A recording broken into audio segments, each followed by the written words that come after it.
ಗಂಗಮ್ಮ ದೇಗುಲದ ಪ್ರಸಾದ ಸೇವಿಸಿ ಮಹಿಳೆ ಸಾವು ಹಿನ್ನೆಲೆಯಲ್ಲಿ ಪ್ರಸಾದವನ್ನು ಸೇವಿಸಿ ಅಸ್ವಸ್ಥರಾಗಿರುವಂತಹ ಸುಜಾತ ಟಿವಿ9ಗೆ ಹೇಳಿಕೆಯನ್ನು ಕೊಟ್ಟಿದ್ದಾರೆ.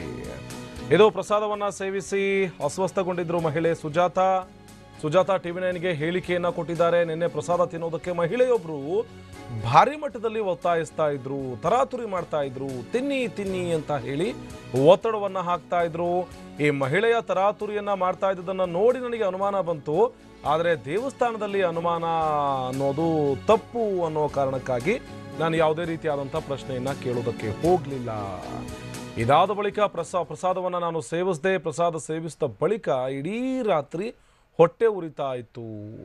ಟಿವಿ9ನಲ್ಲಿ ಸುದ್ದಿ ನೋಡಿ ಇಲ್ಲಿಗೆ ಬಂದೆ ಅಂತ ಹೇಳಿ ಸುಜಾತ ಮಾಹಿತಿ ಕೊಟ್ಟರು. ಸುಜಾತಾರನ್ನ ತಾಲೂಕು ಆಸ್ಪತ್ರೆಗೆ ದಾಖಲಿಸಿದ್ದಾರೆ ಸ್ಥಳೀಯರು. ಅನುಮಾನ ಬಂತು ಈ ಥರ ಕೊಟ್ಟು ಒಂದು ಮಗ ಹುಡುಗ ಹಾಕೊಂಡಿದ್ದ. ಆಕೆ ಇಲ್ಲಿ ಬಂದು ಕುತ್ಕೊಂಡ್ಬಿಟ್ಲು. ಒಂದು ಉದ್ದ ಜಡೆ ಹಾಕೋಲ್ಲ, ಯಾವಾಗಲೂ ಇಲ್ಲಿ ಇರ್ತಾಳೆ. ಆಕೆಯನ್ನ ನಮ್ಗೆ ಪರಿಚಯ ಇದ್ದಂಗಿದ್ದಾಳೆ. ಆಕೆ ಕೊಡ್ತಾ ಇದ್ದು ನೋಡಿದೆ ನಾನು. ನೀನು ಯಾಕೆ ಈ ಥರ ಕೊಡಿಸ್ತೆ ಏನು ಅಂತ ಸ್ವಲ್ಪ ಅನುಮಾನ ಬಂದು ಮೊಬೈಲ್ ತೊಗೊಂಡೆ. ದೇವ್ರಿಗೆ ಅನುಮಾನ ಮಾಡಿಸ್ದಂಗೆ ಆಗುತ್ತಲ್ಲಪ್ಪ, ಈ ಥರ ಮಾಡೋದು ಬೇಡ ಅಂತ ಸುಮ್ಮನೆ ಕುತ್ಕೊಂಡು ಮತ್ತೆ ಪ್ರಸಾದ ತೊಗೊಂಡು ಮಕ್ಕಳಿಗೆ ತಿಂದ ತಕ್ಷಣ ಏನೋ ಅನಿಸ್ತು. ಸೊ ಮೊನ್ನೆ ಎಲ್ಲ ಟಿವಿನ ನೋಡಿ ಆ ಥರ ನನ್ನ ಮೈಂಡ್ ಹಂಗೆ ಅನಿಸ್ತಾ ಇದೆ, ಬಿಡು ಏನೋ ಇಲ್ಲ ಅನಿಸ್ತು ನನಗೆ. ಹಾಗಾಗಿ ಮತ್ತೆ ಸ್ವಲ್ಪ ಪ್ರಸಾದ ತಿನ್ಬಿಟ್ಟು ಸ್ವಲ್ಪ ಹೊರಗಡೆ ಹೋದೆ. ಅಷ್ಟರಲ್ಲಿ ನಮ್ಮ ಹೆಣ್ಮಕ್ಳು ಗಂಡ ಬಂದ ಕಾರಲ್ಲಿ, ಅವ್ರಿಗೆ ಅವ್ರು ಪ್ರಸಾದ ಕೊಡ್ಬೇಕು. ಅವರು ತಿಂದು ನನಗೆ ಸ್ವಲ್ಪ ತಿಂದಂಗೆ ಏನೋ ಅನಿಸ್ತು. ನಾನು ತಿನ್ಬೇಡಿ ಅಂತ ಮಕ್ಕಳಿಗೆ ಹೇಳಿದೆ. ಆಗ ಏನೋ ಸುಮ್ಮನೆ ನನಗೆ ಹಂಗೆ ಅನಿಸ್ತಾ ದೇವ್ರ ಪ್ರಸಾದ ತಿನ್ಬಿಡೋಣ ಬಿಡು ಅಂತ ತಿಂದು ಸ್ವಲ್ಪ ದೂರ ಹೋದ್ವಿ. ಏನು ಅನಿಸಿಲ್ಲ. ರಾತ್ರಿ ತುಂಬ ಹೊಟ್ಟೆ ಉರಿ ಆಯಿತು. ಯಾವತ್ತೂ ನೀರು ಕೊಡ್ದಿಲ್ಲ, 2 ಚಮ್ ನೀರು ಕೊಡಿದೆ. ಮೈ ಕೈಯೆಲ್ಲ ತುಂಬ ನೋವು ಬಂತು. ಯಾಕೆ ಹಂಗೆ ಆಗ್ತದೆ ಅಂತ ಗೊತ್ತಾಗ್ತಿಲ್ಲ. ಈ ಟಿವಿ9 ಈ ಬಗ್ಗೆ ಮತ್ತಷ್ಟು ಮಾಹಿತಿಯನ್ನು ಕೊಡ್ತಾರೆ ನಮ್ಮ ಪ್ರತಿನಿಧಿ ಭೀಮಪ್ಪ ಪಾಟೀಲ್ ದೂರವಾಣಿ ಸಂಪರ್ಕದಲ್ಲಿ ಜಾಯ್ನ್ ಆಗಿದ್ದಾರೆ. ಭೀಮಪ್ಪ, ಮಹಿಳೆ ಹೇಳ್ತಾ ಇದ್ದಾರೆ ಅಲ್ಲಿ ಯಾರೋ ಒಬ್ಬರು ಮಹಿಳೆ ಕೂತಿದ್ರು, ತರಾತುರಿ ಮಾಡ್ತಾ ಇದ್ರು, ಗಡಿಬಿಡಿ ಮಾಡ್ತಾ ಇದ್ರು, ತಿನ್ನಿ ಅಂತ ಹೇಳಿಬಿಟ್ಟು ಒತ್ತಾಯ ಮಾಡ್ತಾ ಇದ್ರು ಅಂತ. ಆ ಮಹಿಳೆನೀಗ ವಶಕ್ಕೆ ಪಡೆದು ವಿಚಾರಣೆ ನಡೆಸ್ತಾ ಇದ್ದಾರಾ? ಮಹಿಳೆ ಯಾರು ಅಂತ ಏನಾದರೂ ಗೊತ್ತಾಗಿದೆಯಾ ಭೀಮಪ್ಪ? ಆನಂದ್, ಹೌದು. ಸುಜಾತ ಅಂತಕ್ಕಂಥ ಒಂದು ಮಹಿಳೆ, ಅದು ದೇವಸ್ಥಾನದ ಪಕ್ಕದಲ್ಲೇ ಹಿಂದ್ಗಡೆ ಮನೆ ಇರ್ತಕ್ಕಂಥವ್ರು. ಅವರು ಪ್ರತಿ ಶುಕ್ರವಾರ ದೇವಸ್ಥಾನಕ್ಕೆ ಬಂದು ಒಂದು ಭಕ್ತಿಯಿಂದ ಪೂಜೆಯನ್ನ ಮಾಡಿ ಇಲ್ಲೇ ಒಂದು ಪ್ರಸಾದ ತಗೊಳ್ತಾ ಇದ್ರು. ಅದೇ ರೀತಿಯಾಗಿ ನಿನ್ನೆ ಸಹ ಇಲ್ಲೊಂದು ದೇವಸ್ಥಾನದಲ್ಲಿ ಪೂಜೆ ಮಾಡಿ ಹೊರಬಂದ ಸಂದರ್ಭದಲ್ಲಿ ದೇವಸ್ಥಾನದ ಬಲಭಾಗದಲ್ಲಿ ಒಬ್ಬ ಮಹಿಳೆ ಪ್ರಸಾದ ತಗೊಳ್ಳಿ ಅಂತ ಹೇಳ್ತಾ ಇದ್ರು. ಅದೇ ರೀತಿಯಾಗಿ ನಾರ್ಮಲ್ ಆಗಿ ಹೇಳೋದಕ್ಕಿಂತ ಒಂದು ಅನಗತ್ಯವಾಗಿ ಬೇಗ ಪ್ರಸಾದ ತಗೊಳ್ಳಿ ಅಂತೇಳಿ ತರಾತುರಿ ಮಾಡ್ತಾ ಇದ್ರು. ನಾನು ಈ ಹಿಂದೆ ಸಹ ಒಂದು ಕೆಲವು ಈ ರೀತಿ ಘಟನೆಗಳಾಗಿದ್ದನ್ನ ಟಿವಿನಲ್ಲಿ ನೋಡಿದ್ದೆ.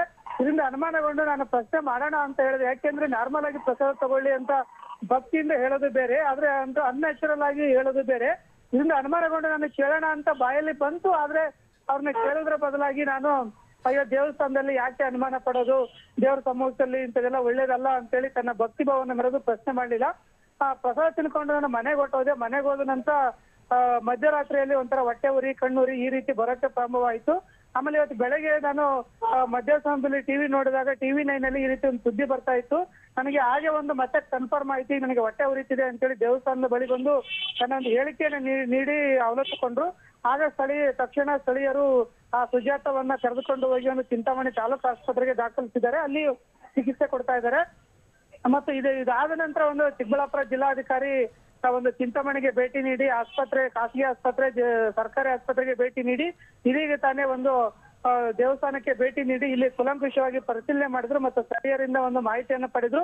ಮತ್ತು ಪೊಲೀಸರನ್ನ ಕರೆಸಿ ಒಂದು ಘಟನೆಯ ಬಗ್ಗೆ ಕೂಲಂಕುಷವಾಗಿ ಒಂದು ವಿಚಾರಣೆ ಮಾಡಿದ್ರು. ಡಿಸಿ ಅವರು ಹೇಳ್ತಕ್ಕಂಥದ್ದು, ನಮಗೆ ಮೊದಲು 2 ಕುಟುಂಬಗಳಲ್ಲಿ ಈ ರೀತಿಯ ಒಂದು ಸಿಂಪ್ಟಮ್ಸ್ ಕಂಡು ಬಂದಿದೆ. ಅದರಲ್ಲಿ ಒಂದು ಲೋ BP ಆಗಿರೋದು ಮತ್ತು ಡಿಹೈಡ್ರೇಷನ್ ಆಗಿರುವಂತದ್ದು ಗೊತ್ತಾಗಿದೆ. ಇದಕ್ಕೆ ಸಂಬಂಧಪಟ್ಟ ಹಾಗೆ ಕವಿತಾ ಅನ್ನೋರು ಈಗ ಕೋಲಾರ ಆಸ್ಪತ್ರೆಯಲ್ಲಿ ಮೃತಪಟ್ಟಿದ್ದಾರೆ ಮತ್ತು ಅವ್ರ 2 ಮಕ್ಕಳು ತೀವ್ರ ನಿಗಾ ಘಟಕದಲ್ಲಿದ್ದಾರೆ. ಅವರಿಬ್ಬರ ಪರಿಸ್ಥಿತಿ ಚಿಂತಾಜನಕವಾಗಿದೆ. ಇದನ್ನು ಬಿಟ್ಟು ತದನಂತರ ಗೊತ್ತಾಗಿದ್ದು 2 ಕುಟುಂಬ ಅಲ್ಲ 4 ಕುಟುಂಬಗಳಲ್ಲಿ ಈ ರೀತಿ ಆಗಿದೆ ಅಂತೇಳಿ. ಅದರಲ್ಲಿ ಸಂಬಂಧಪಟ್ಟ ಹಾಗೆ ಒಂದು ಚಿಂತಾಮಣಿ ತಾಲೂಕಿನ ಚೋಳೂರು ಆಸ್ಪತ್ರೆಯಲ್ಲಿ ಇದ್ದಾರೆ ಮತ್ತು ಚಿಂತಾಮಣಿಯ ಒಂದು ಸರ್ಕಾರಿ ಆಸ್ಪತ್ರೆಯಲ್ಲಿ 2 ಇದ್ದಾರೆ ಮತ್ತು ಡೆಕ್ಕನ್ ಅಲ್ಲಿ ಇದ್ದಾರೆ.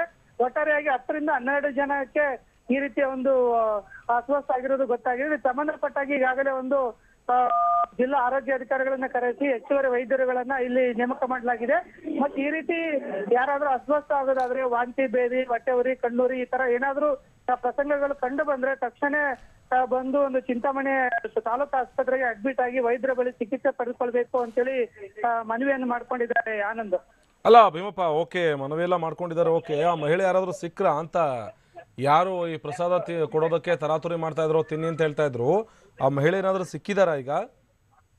ಆನಂದ್, ಹೌದು. ಯಾಕೆಂದ್ರೆ ಈ ಒಂದು ಪ್ರಕರಣ ಬಯಲಾಗ್ತಾ ಇದ್ದಂತೆ ಒಂದು ಚಿಂತಾಮಣಿ ನಗರ ಠಾಣೆ ಪೊಲೀಸರು ಒಂದು ಗಂಗಮ್ಮ ದೇವಸ್ಥಾನದ ಒಂದು ಅರ್ಚಕ ಆಗಿದ್ದಂತ ಸುರೇಶ್ ಬಾಬು ಮತ್ತು ಕೆಲವು ಟ್ರಸ್ಟಿಗಳನ್ನ ಕರೆಸಿ ಠಾಣೆಯಲ್ಲಿ ವಿಚಾರಣೆ ನಡೆಸಿದ್ರು. ಅವರು ನೀಡಿದಂತ ಮಾಹಿತಿ ಈ ಮೇರೆಗೆ ನಿನ್ನೆ ರಾತ್ರಿ 7:30 ಇಂದ 8 ಗಂಟೆ ಸಮಯದಲ್ಲಿ ಯಾರು ಪ್ರಸಾದ ವಿತರಣೆ ಮಾಡಿದ್ದು, ಎಷ್ಟು ಜನ ವಿತರಣೆ ಮಾಡಿದ್ದು, ಯಾವ ಪ್ರಸಾದ ಅದು, ಎಲ್ಲಿ ಮಾಡಿದ್ದು, ಯಾಕೆ ಇಲ್ಲಿ ಅವರಿಗೆ ಪ್ರಸಾದ ವಿತರಣೆ ಮಾಡೋಕೆ ಅವಕಾಶ ಮಾಡ್ಕೊಳ್ಳಾಗಿದೆ ಅನ್ನುವಂತ ಒಂದು ಮಾಹಿತಿಯನ್ನು ಸಂಗ್ರಹಿಸಿದ್ರು. ಅರ್ಚಕರು ಮತ್ತು ದೇವಸ್ಥಾನದವರು ಹೇಳಿದ ಮಾಹಿತಿ ಆಧಾರದ ಮೇಲೆ ಈಗ ಒಂದು ಚಿಂತಾಮಣಿಯ ಒಂದು 3 ಮಹಿಳೆಯರನ್ನ ಠಾಣೆಗೆ ಕರೆಸಿ ವಿಚಾರಣೆ ಮಾಡ್ತಾ ಇದ್ದಾರೆ. ಅವರು ಒಂದು ಪ್ರಸಾದ ವಿತರಣೆ ಮಾಡಿದ್ರು ಅಂತಕ್ಕಂಥ ಒಂದು ಮಾಹಿತಿ ಲಭ್ಯವಾಗಿದೆ. ಮತ್ತು ಈ ಒಂದು ಪ್ರಸಾದ ವಿಷಯದಿಂದ ಕೂಡಿತ ಅಂತಕ್ಕಂಥ ಒಂದು ಮಾಹಿತಿ ಕೂಡ ಈಗ ಲಭ್ಯ ಆಗ್ಬೇಕಾಗಿದೆ. ಒಟ್ಟಾರೆಯಾಗಿ ಈಗ ಚಿಂತಾಮಣಿ ನಗರ ಠಾಣೆ ಪೊಲೀಸರು ಈ ಒಂದು ಪ್ರಕರಣವನ್ನ ಕೂಲಂಕುಷವಾಗಿ ವಿಚಾರಣೆ ನಡೆಸಿದ್ದಾರೆ. ಇವರೆಲ್ಲರ ಹೇಳಿಕೆಯನ್ನ ಪಡೆದು ನಂತರ ಒಂದು ಸತ್ಯ ಬಯಲಾಗಬೇಕಿದೆ. ಆನಂದ್, ಧನ್ಯವಾದ ಭೀಮಪ್ಪ ಮಾಹಿತಿಗಾಗಿ. ಇನ್ನು ದೇವಸ್ಥಾನದಲ್ಲಿ ಪ್ರಸಾದ ಯಾರು ಹಂಚಿದ್ರೋ ಗೊತ್ತಿಲ್ಲ, ಆದರೆ ನನ್ನ ಮಗ ಒಳಗಡೆ ಪೂಜೆಯನ್ನ ಮಾಡ್ತಾ ಇದ್ದ. ಏನೋ ಹೊರಗಡೆ ಹರಕೆ ಹೊತ್ತಿರುವಂತಹ ಕೆಲವೊಂದಷ್ಟು ಭಕ್ತರು ಬಂದು ಪ್ರಸಾದವನ್ನು ಹಂಚಿಕೆ ಮಾಡ್ತಾರೆ. ಆದರೆ ನಾವು ಅವರಿಗೆ ಕೇಳೋದಕ್ಕೆ ಹೋಗೋದಿಲ್ಲ, ಯಾಕೆ ಹಂಚ್ತಾ ಇದ್ದೀರಿ ಪ್ರಸಾದ ಅಂತ ಹೇಳಿ. ಆದರೆ ಪ್ರಸಾದ ಯಾರು ಹಂಚಿದಾರೋ ಬಿಟ್ಟಿದಾರೋ ಗೊತ್ತಿಲ್ಲ, ನನ್ನ ಮಗ ಅಂತೂ ಒಳಗಡೆ ಪೂಜೆ ಮಾಡ್ತಾ ಇದ್ದ ಅನ್ನುವಂಥ ವಿಚಾರವನ್ನು ಅರ್ಚಕರ ತಾಯಿ ಸರಸ್ವತಮ್ಮ ಟಿವಿ ನನಗೆ ಹೇಳಿಕೆಯನ್ನು ಕೊಟ್ಟಿದ್ದಾರೆ. ಇದು ಗಂಗಮ್ಮ ದೇಗುಲ ಪ್ರಸಾದ ಸೇವಿಸಿ ಮಹಿಳೆ ಮೃತಪಟ್ಟಿರುವಂಥ ವಿಚಾರಕ್ಕೆ ಸಂಬಂಧಪಟ್ಟ ಹಾಗೆ ಯಾರು ಪ್ರಸಾದವನ್ನು ಹಂಚಿದ್ರೋ ಆ ವಿಚಾರ ಅಂತೂ ನನಗೆ ಗೊತ್ತಿಲ್ಲ. ಆದರೆ ನನ್ನ ಮಗ, ಅಂದರೆ ಅಲ್ಲಿ ಅವರು ಹೇಳ್ತಾ ಇರೋದು, ಅರ್ಚಕರ ತಾಯಿ ಹೇಳ್ತಾ ಇರೋದು, ನನ್ನ ಮಗ ಒಳಗಡೆ ಪೂಜೆಯನ್ನು ಮಾಡ್ತಾ ಇದ್ದ, ಹೊರಗಡೆ ಯಾರು ಪ್ರಸಾದ ಹಂಚಿದ್ರು ಅಂತ ನಮಗಂತೂ ಗೊತ್ತಿಲ್ಲ.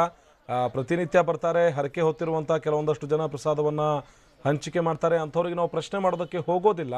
ಇದು ನಾವಂತೂ ಹಂಚಿರುವಂಥ ಪ್ರಸಾದ ಅಲ್ಲ, ಅಥವಾ ನಾವು ವಿತರಣೆ ಮಾಡಿರುವಂಥ ಪ್ರಸಾದ ಅಲ್ಲ ಅನ್ನುವಂಥ ವಿಚಾರವನ್ನು ಅರ್ಚಕರ ತಾಯಿ ಸರಸ್ವತಮ್ಮ ಹೇಳ್ತಿದ್ರು.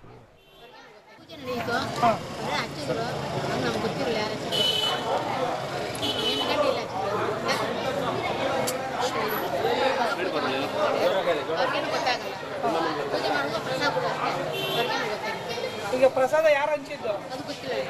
ಏನು ಪ್ರಸಾದ? ಮತ್ತೆ